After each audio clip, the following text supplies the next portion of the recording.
live on a planet of water.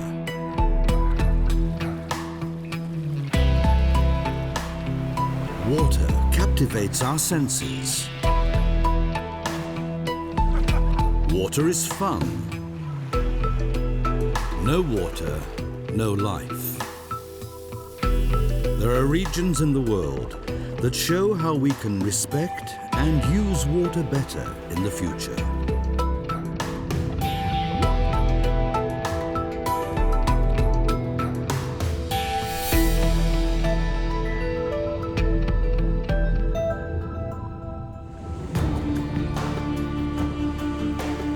Think of the south of Spain, sea and sun, especially sun.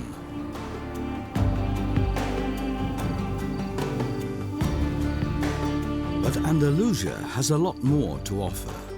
24 nature parks with unique landscapes and rare animal species.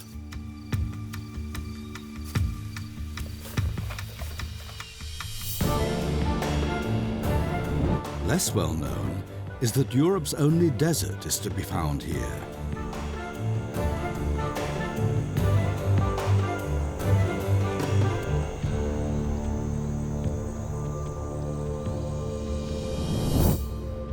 Here, of all places where water is in short supply, vegetables are grown for the whole of Europe. The water consumption is enormous and poses a challenge for the whole region. But there are people living and working here who have found extraordinary solutions to the water problem by returning to traditions established during the time of the Moors, or by turning to high tech and science.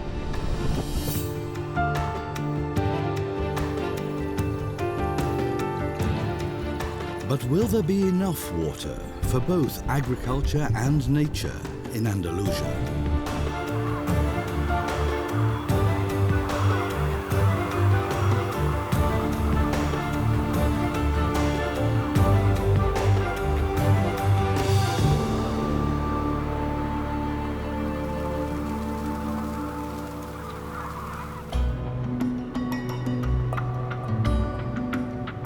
Inescapable for any understanding of the culture of Andalusia, the Alhambra, enthroned on a hill above the city of Granada.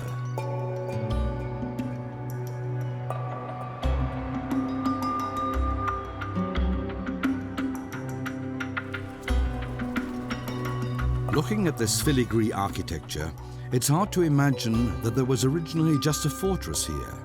In the 13th century, the Moors began to turn it into a palace complex with lush gardens and sparkling fountains. The most famous of them is the Fountain of Lions. What most visitors never realize, though, is that the Alhambra is also a triumph of water engineering. Although there's very little water in the region, the Moors created an oasis here, like those of their Arab homeland. Conservator and leading authority on the Alhambra, Jesus Bermúdez López has devoted himself to studying the Moorish period and Islam. Islamic culture venerates and respects water. It's probably the most important element of daily life. Jesus Bermúdez López has been working in this unique place for 30 years. He knows that the Alhambra didn't have any water originally, not until the Moors built a 6-kilometer-long system of canals to bring water from the mountains.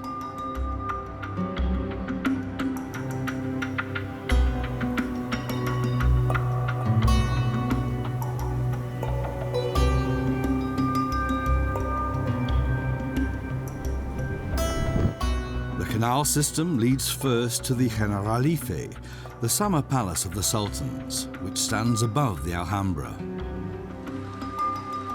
The mountain water first irrigates the gardens.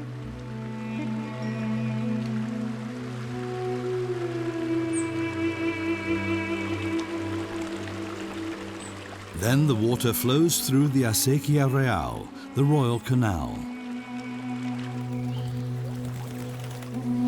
and continues via a system of streams, canals, and aqueducts.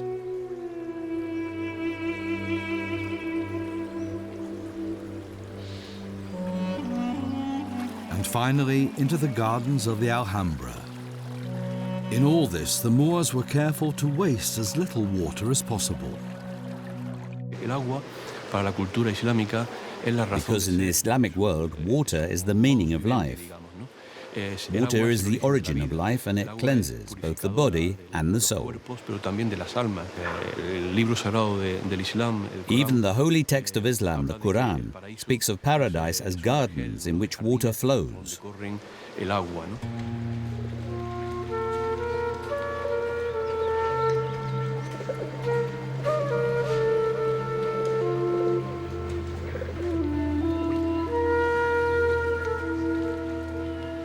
The all-encompassing importance that water had for the Moors is still appreciable today.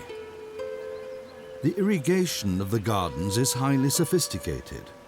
The Moors used the sloping location and created terraces through which the water could flow downhill.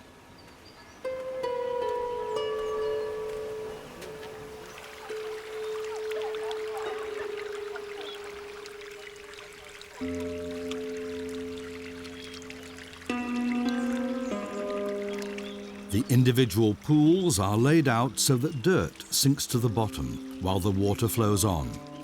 So the water is purified, rather as in a modern water treatment plant. And that's not all. The mirroring effects and light reflections of the water were deliberately exploited as an aesthetic design medium. All this was part of the Moors' planning when they built the Alhambra, as well as the spiritual significance that water had for them. En ese sentido, la fuente de los leones que está aquí a mi espalda. The fountains of lions should also be understood in this context. On the one hand, it's a functional element, a fountain, but it also has a poem inscribed around the edge, written by one of the leading poets of the Nasrid dynasty, Ibn Zamrak, which explains in beautiful, metaphorical language the meaning of the fountain. He writes of water as liquid silver. The liquid silver of the fountain is flowing once again, thanks to a painstaking restoration of the ingenious Moorish water system.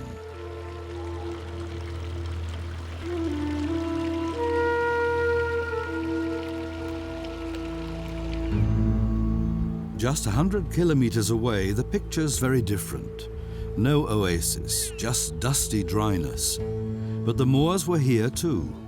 When they conquered the Iberian Peninsula 1,300 years ago, they brought their knowledge of the Arabian desert with them. They built wells like this one. There would once have been a huge wheel in the top of the well fitted with scoops.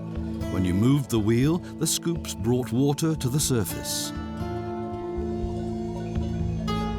From there, it would be led via a channel into a cistern. The channel slopes gently so that water flowed naturally into the cistern.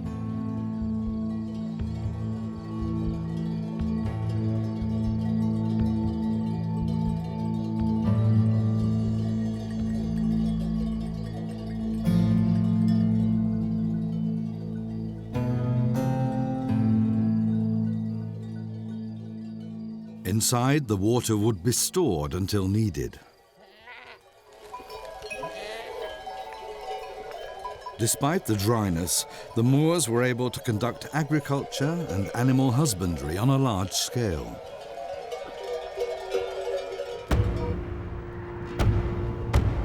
But that was nothing compared with the extent of production today. In eastern Andalusia, around the town of Almeria, there are greenhouses as far as the eye can see, all under plastic sheeting. The area is known as the Mar del Plástico, the Sea of Plastic. In the 1960s, when the first greenhouses were erected, conditions were ideal. About 3,000 hours of sunshine a year and apparently inexhaustible groundwater. Nowadays, the greenhouses cover an area of around 35,000 hectares, which is getting on for 50,000 football pitches.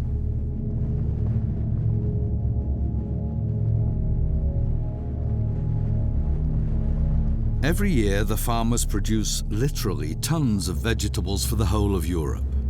There's very little rain here, so vegetables can only be grown with artificial watering. As a result, the underground aquifers, once huge natural stores of groundwater, are now almost empty. But things can be done differently. Close by is a village in the mountains which is cultivating ancient traditions, including being careful with water. Up here, there's more rain than in the sea of plastic, but the villagers complain that there's less water every year.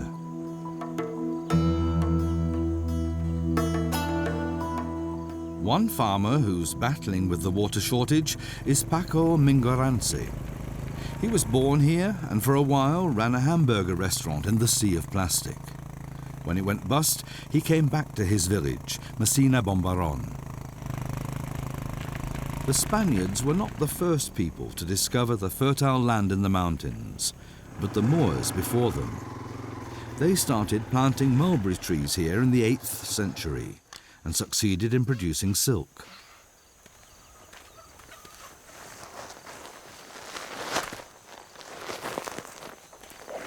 Paco is a farmer, like his father. But Paco has converted to organic agriculture. He's convinced that it's the only way to save his homeland. He not only learned arable and livestock husbandry from his father, but also everything about the special characteristics of this mountain region, the Alpujarras.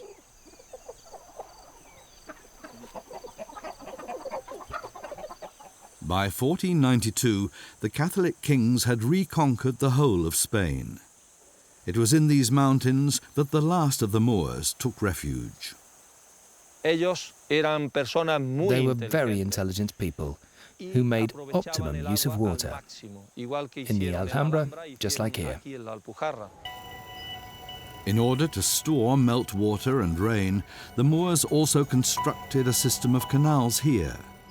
In spring, when the snow on the mountain peaks melted, the water was led down the mountain in channels. They then deliberately let it soak into the ground, which stored it like a sponge. Weeks later, the water would re-emerge further down the mountain in the form of springs. So even in summer, when there was hardly any rain, the Moors in the mountains still had water.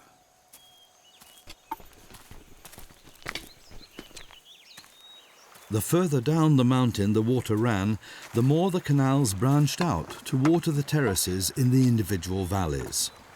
It's thought the total length of the original canal system was 2,500 kilometers. Here, one of the main channels transports the water very slowly downhill. The flow can be dammed with large flat stones, sand or earth, and diverted into the individual plots of land.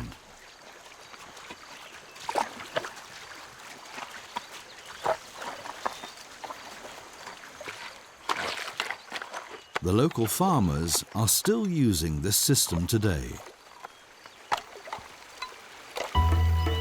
The Moors saw water as a public asset which everyone was entitled to. Irrigation associations grew up, which are still responsible for distributing the water according to need and land area.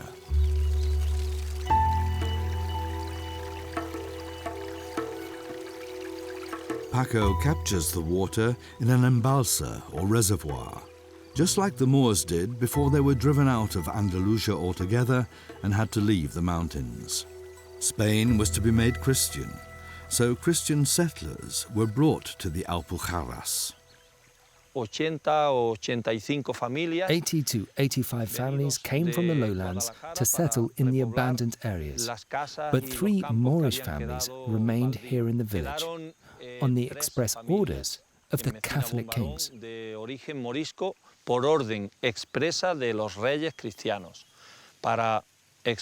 job was to explain the water distribution system the ownership structure, and the type of agriculture to the new settlers.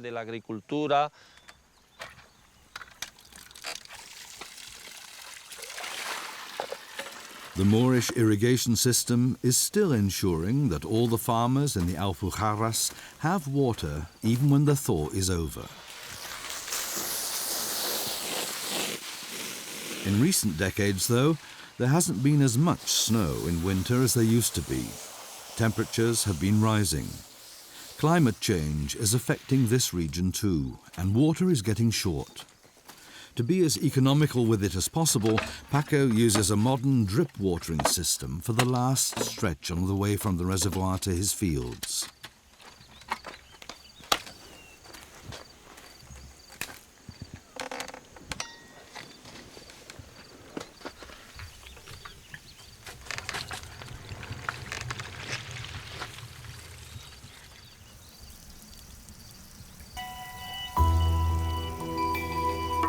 The Moors had simply flooded the fields, but nowadays the water is too precious.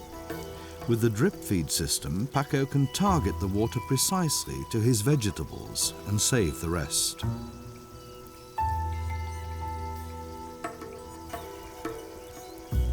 Paco does not use any pesticide or artificial fertilizers. The ecosystem also benefits from this with its insects. But he does without chemicals because it's healthier, and not only for the vegetables. The water flows further on downhill and is used by other people. Thanks to Paco's method, they get uncontaminated water.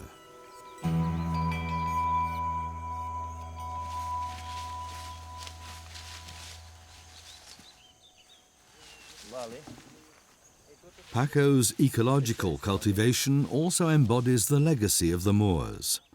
They respected the natural conditions and built their terraces just wide enough so that hardly any soil was washed away during irrigation.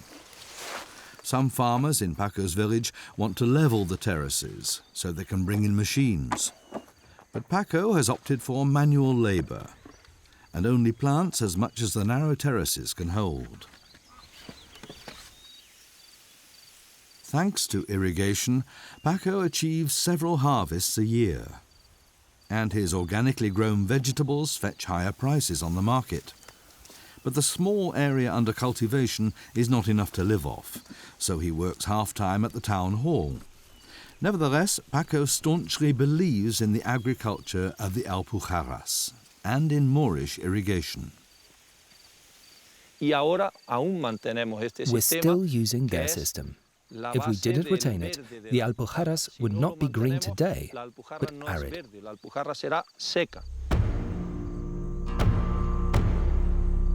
This can already be seen not far from Paco's fields. Where the Alpujarras are no longer farmed, the terraces crumble and the soil dries out. The result is erosion.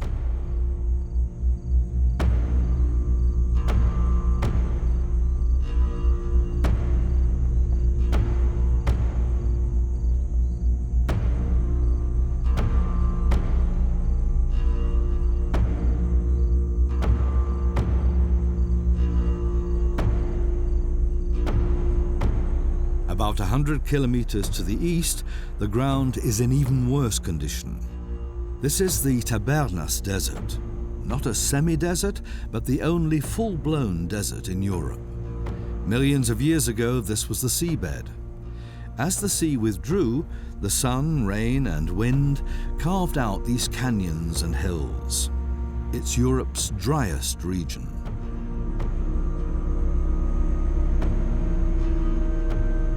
Just a stone's throw away is the Sea of Greenhouses.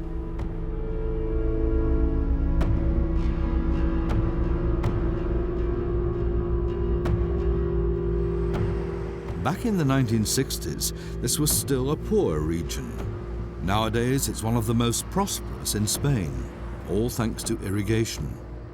In earlier days, the farmers hardly watered their fields at all and grew plants that didn't need much water, like olive trees.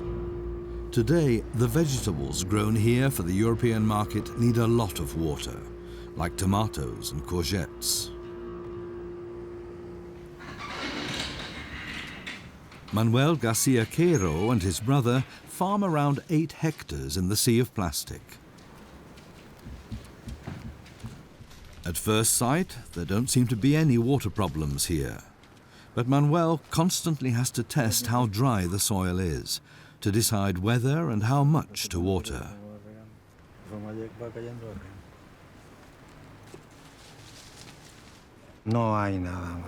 Nothing is more precious than water. Nothing else. Nothing material. Immaterial may be love, but apart from that, nothing.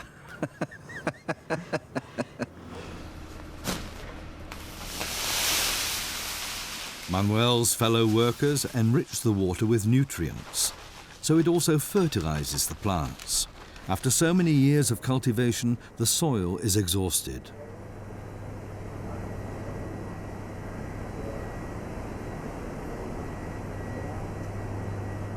Manuel uses a modern pump installation so he can precisely control the amount of water and the watering time. Marco el tiempo de riego. Voy a poner 50 minutos. Instead of flooding or sprinkling the fields, Manuel also uses drip irrigation for his plants. He tells us that most of the farmers in the Sea of Plastic are now being economical in the use of the precious commodity. There's just not enough water available for any other irrigation method. Although the groundwater is exhausted, the acreage producing vegetables is still growing.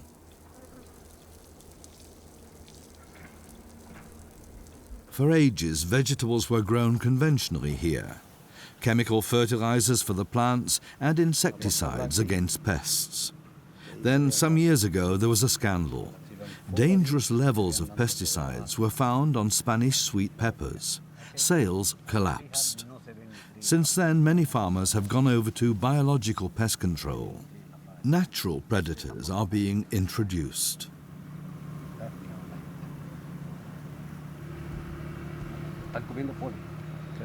Manuel says it's working well, but the water problem still has to be solved.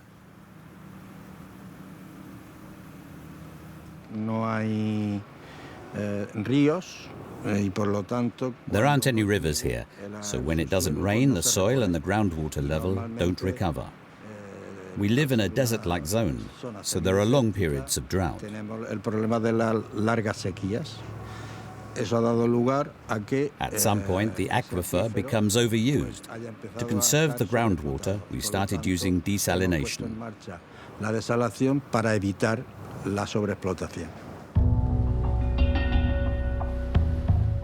The water from this desalination plant covers part of his water needs. It's only just gone into operation and represents many farmers' hopes for the future. It turns seawater into drinking water. When the plant is working to capacity, it will supply water for 8,000 hectares, around a quarter of the area under cultivation. The downside is that it uses fossil fuels which pollute the atmosphere. Desalination plants require an enormous amount of electricity, so the water problem becomes an energy problem.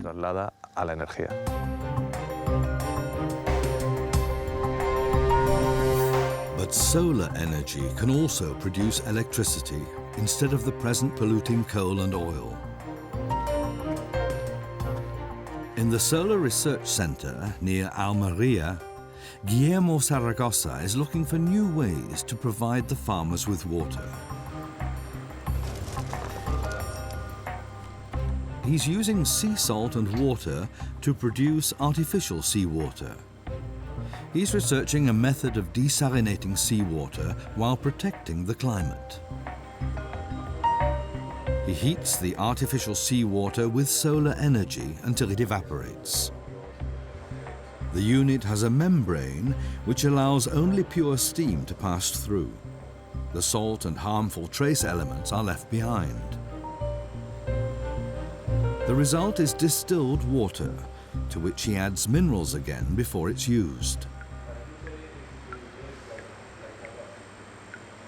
Estuve trabajando casi 10 años en astrofísica. I worked in astrophysics for nearly 10 years, and my last project was looking for water on Mars. Then suddenly the question occurred to me, is it better to look for water on Mars or in Almeria? I was born there and want to live here because it's a wonderful place, but there are enormous water problems.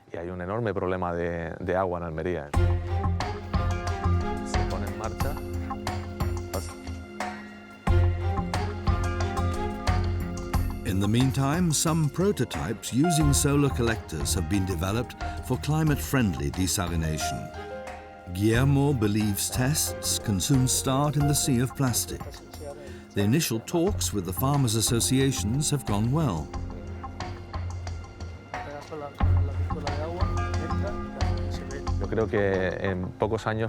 In a few years, we'll have sustainable desalination of seawater in Almeria. Then people will no longer use groundwater, but water that's desalinated using solar energy.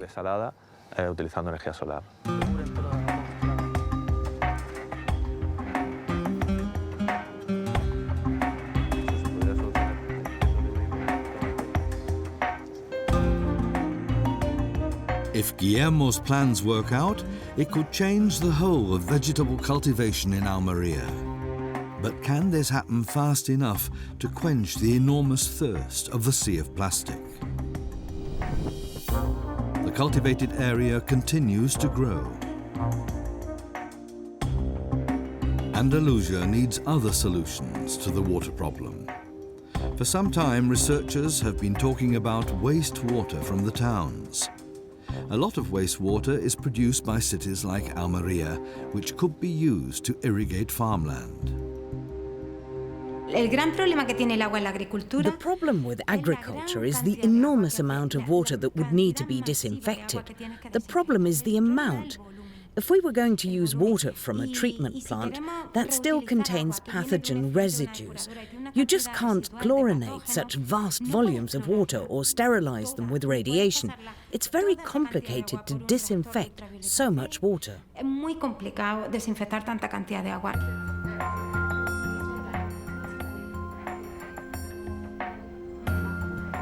Pilar Fernandez is one of Guillermo's colleagues in the research center in the desert.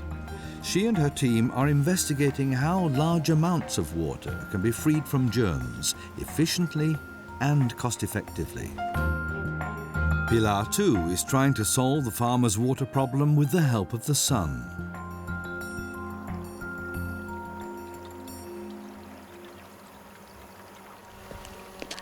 For this experiment, she's adding a very small amount of hydrogen peroxide to the wastewater in a bid to speed up disinfection.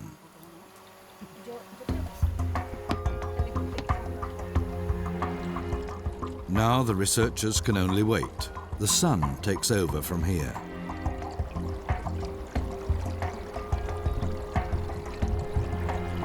The water repeatedly runs through special glass tubes. The idea is for the sun's rays combined with the hydrogen peroxide to kill the bacteria.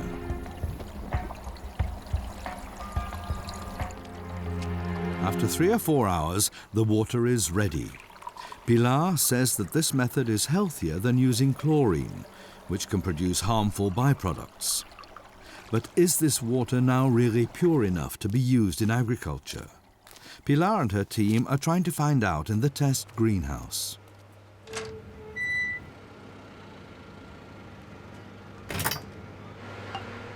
Plants that are eaten raw in particular can become breeding grounds for bacteria if they're given untreated wastewater. First, we identify the pathogens in wastewater because the water spreads the germs onto the plants that we eat. If we succeed in killing the germs, we'll shout, "Eureka!" and try to develop a large-scale application. But first, they have to be sure that no germs have actually been sprayed on the plants destined for the table. If it works, this method could also be applied elsewhere, such as in developing countries.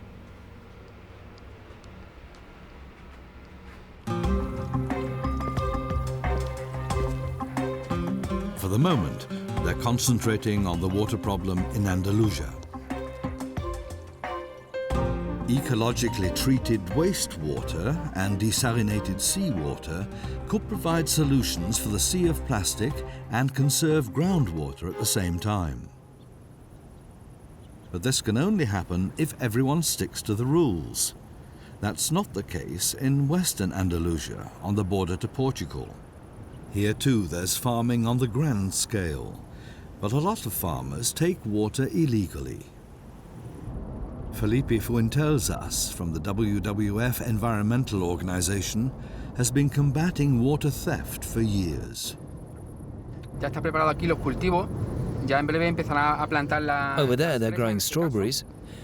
The farmers draw on groundwater, largely without permission. And the period of irrigation is long, from October to June.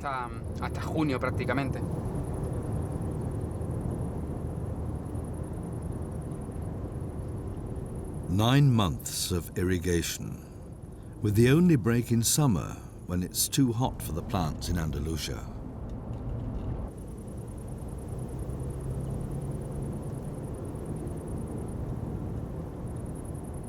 Felipe says that there was once a forest here. That was better for the sandy soil than today's fruit growing, because another great problem is soil erosion. This is the Arroyo de la Cañada Creek. It's silted up, owing to soil erosion. In addition, pipelines channel off the water from the creek. And here is a well right next to the creek. The bank is full of basins and wells that are totally illegal. No wells are allowed near the creek. The water that we take for agriculture is stolen from the Doñana National Park. This is just one of over 1,000 illegal wells in the area. Water is also illegally pumped from the river into basins. The result? Where the stream should actually run under the road, there's just a dry bed.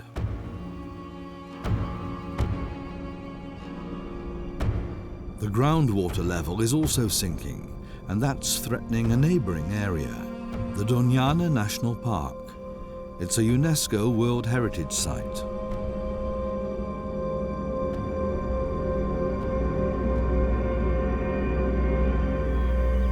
It's an earthly paradise, still, especially in spring when there's water. The park is one of the most important wetlands in Europe, mainly because of the marshland, the stretches of land that are regularly flooded. Every year the park provides a resting place and source of food for around 6 million migrating birds. The western swamp hen is one of the visitors, raising its chicks here in spring. Fully grown, it's half a meter tall. The glossy ibis can also be spotted here. It finds its food, insect larvae, shellfish and crustaceans, only in marshland. The Doñana National Park is an ideal habitat.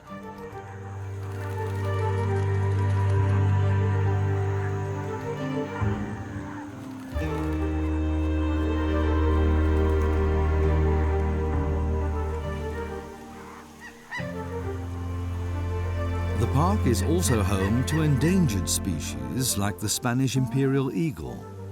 Only around 400 breeding pairs remain. Here, the eagles and their young are safe. Like the imperial eagle, the black-winged kite is one of Europe's resident birds. Unlike the migratory birds, they stay here all year round.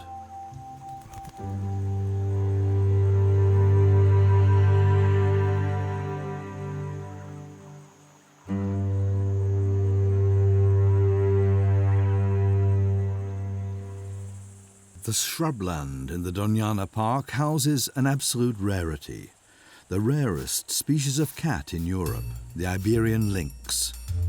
Here it's hunting its favorite prey.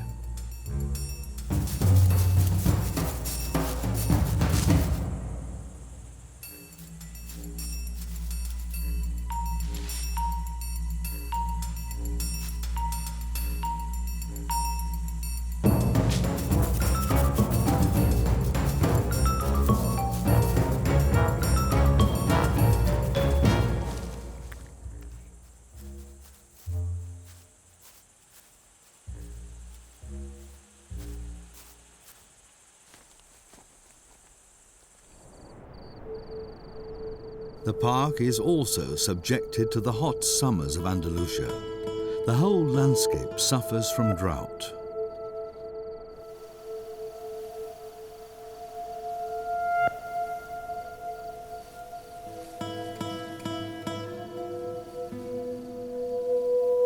The lagoons and marshland dry out, and it's been getting worse year by year. In the past, the soil was kept at least slightly moist, in summer too, by the groundwater.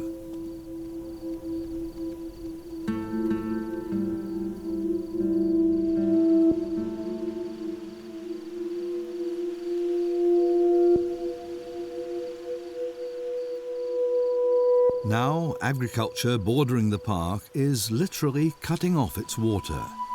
The WWF Environmental Organization estimates that groundwater levels could recover in 30 to 60 years' time, but only if a start is made now on regulating and monitoring water extraction.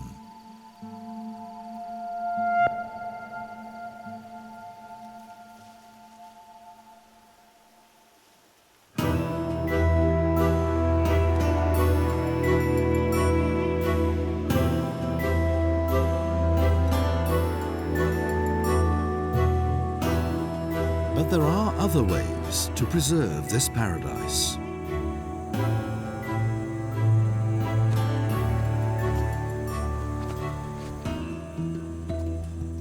Felipe Fuentosas is working with volunteers on the reforestation of the national park as part of the WWF's long-term program for a number of reforestation areas. He's trying to counter the illegal slash-and-burn activity which has turned forest into farmland all round the park.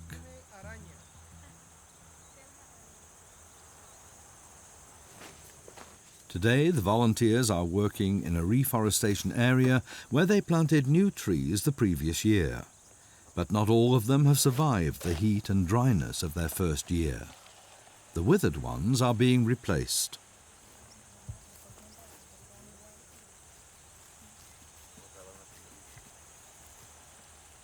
The aim is to create a continuous chain of forests to provide the wildlife of the Doñana Park with a protected corridor through the farmland. But the trees are equally important from the water point of view. The trees are vital for the Doñana Park. Their roots prevent erosion. The forest also filters the rainwater before it runs into the rivers, so it actually improves the water quality.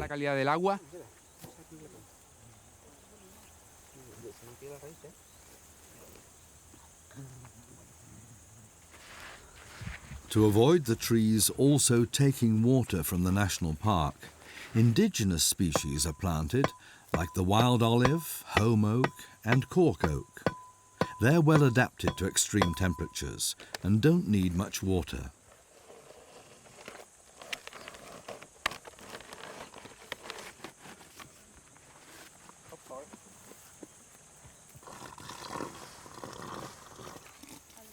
Apart from the indigenous trees, there are some agricultural plants that cope well with drought. Instead of strawberries, for instance, the farmers could plant grapevines. They could make an income from wine without endangering the national park. North of the park lies a wine-growing region with no illegal wells.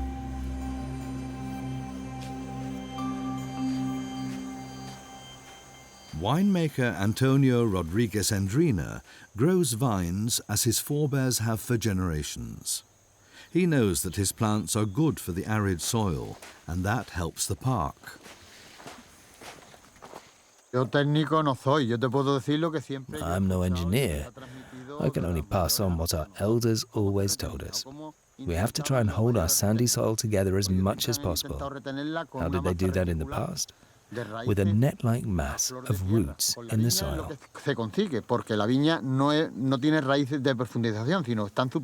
The roots of our vines don't go deep, but lie close to the surface and hold the soil together. That's why there have always been vines on mountain slopes.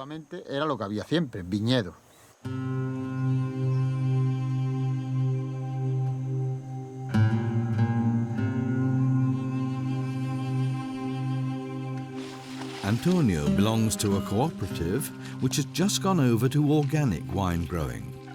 That means that neither fertilizer nor pesticides end up in the groundwater.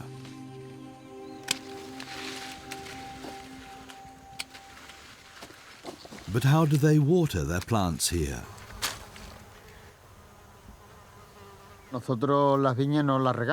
We don't. We operate dry farming here, partly because of our water problems. Also, watering would produce more grapes, which we don't want, because that would affect the quality of the wine. So we're not interested in irrigation. We can't do it and don't want it. What we want is to maintain the natural balance of the region in which we've lived since time immemorial.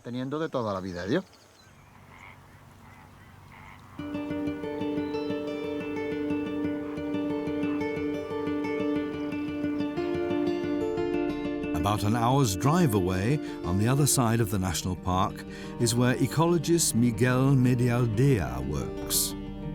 He's also doing his bit to preserve the Doñana Park in his own way.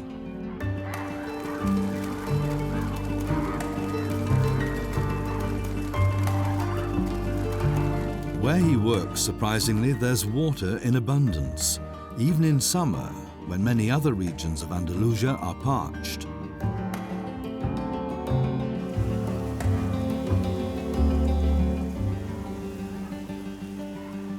At first sight, it looks like a nature reserve, but it's actually a fish farm. But it's not the standard sort of aquaculture, where it's all about producing as many fish as possible.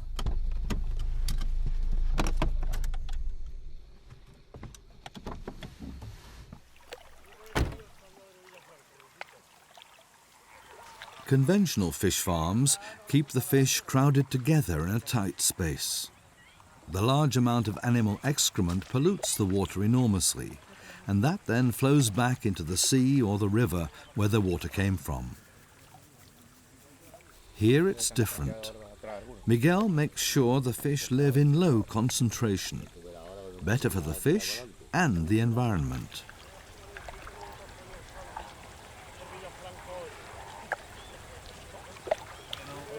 But where does the water come from? Is it fresh water taken from the national park? We use brackish water drawn from the nearby Guadalquivir estuary.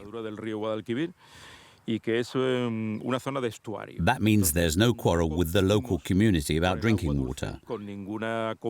We don't use any drinking water at all. For us, it's important to breed fish that are used to brackish water.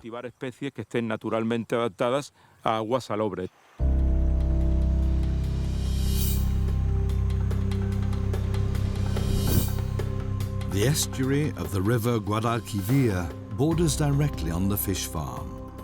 Seawater here mixes with fresh water. The resulting brackish water is fed through a system of canals to the fish farm.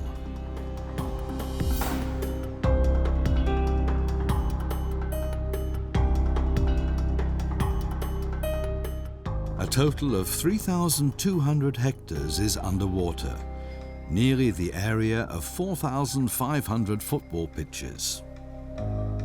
It wasn't always like this.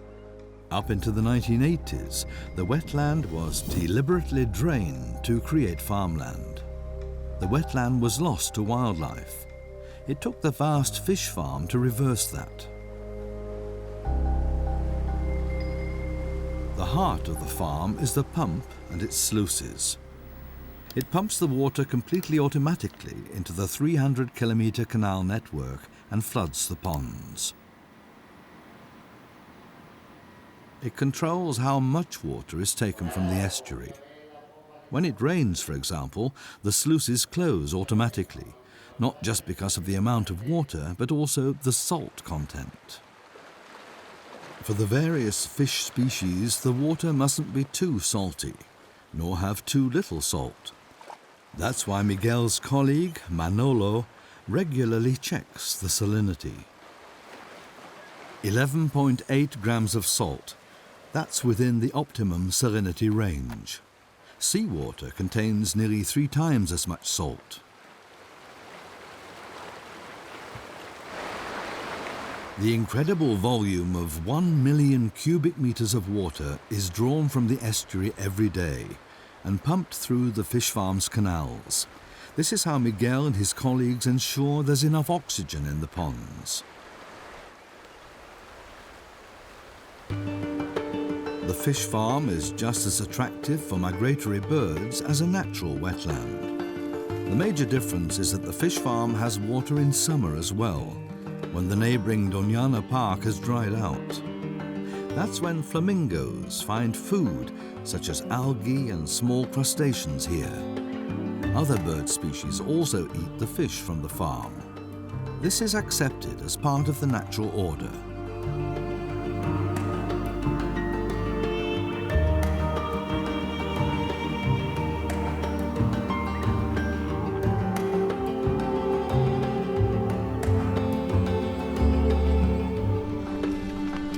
The bird resting place, though, is just a byproduct of the ecological fish farm. Since the fish live in low concentration, there's far less environmental pollution from excrement. The fish are also healthier and don't need antibiotics like those in conventional fish farms.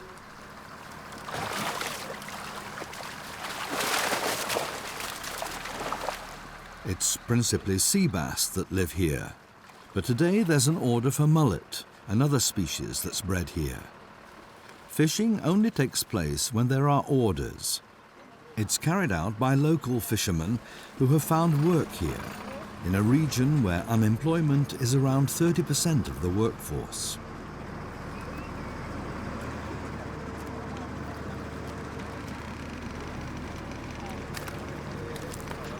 The fish are transported in containers filled with iced water.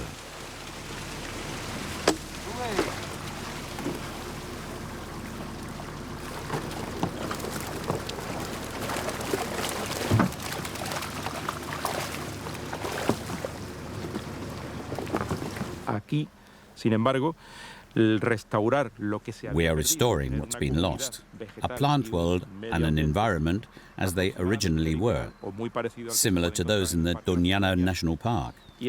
At the same time, we're creating new values. That, I think, is the true face of sustainability.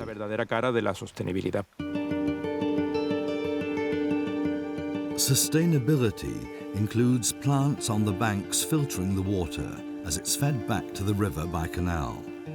This means hardly any residues of fish excrement are left in the water.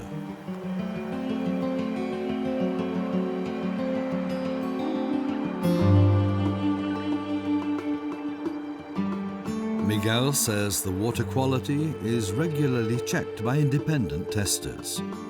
By the time it reaches the river, it has to be at least as good as before. The water cycle is complete.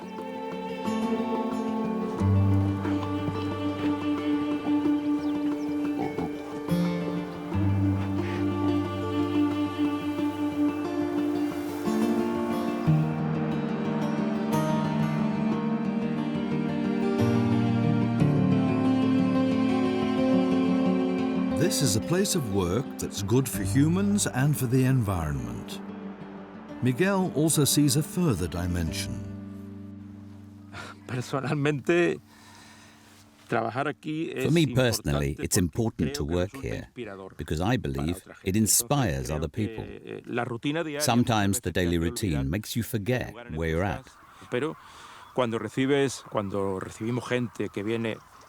But when people come here and are interested in our production concept, when I get emails from Australia or the USA asking about what we're doing here, then you see that your work has had an effect. And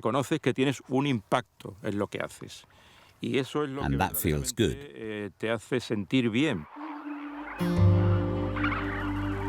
Andalusia has a lot to offer which could be an example for other countries. The careful use of brackish water for fish rearing, for instance. Intensive agriculture is being given new sources of water, and high-tech research could even help solve the water problems of poorer countries. All around the world, wherever there is no clean water and people have to irrigate their crops with dirty water. That's an urgent problem in Nepal, for example, or Vietnam or Ghana, because people there irrigate their fields with untreated wastewater.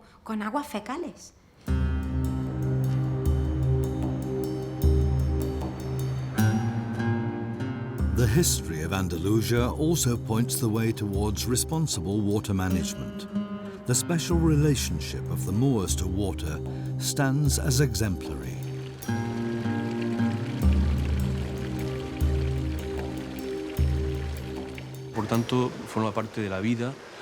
Water was part of every aspect of their lives, from their food on the simplest level to a symbol of their religion. For the Moors, water was such an essential that it was carefully collected and could not be wasted.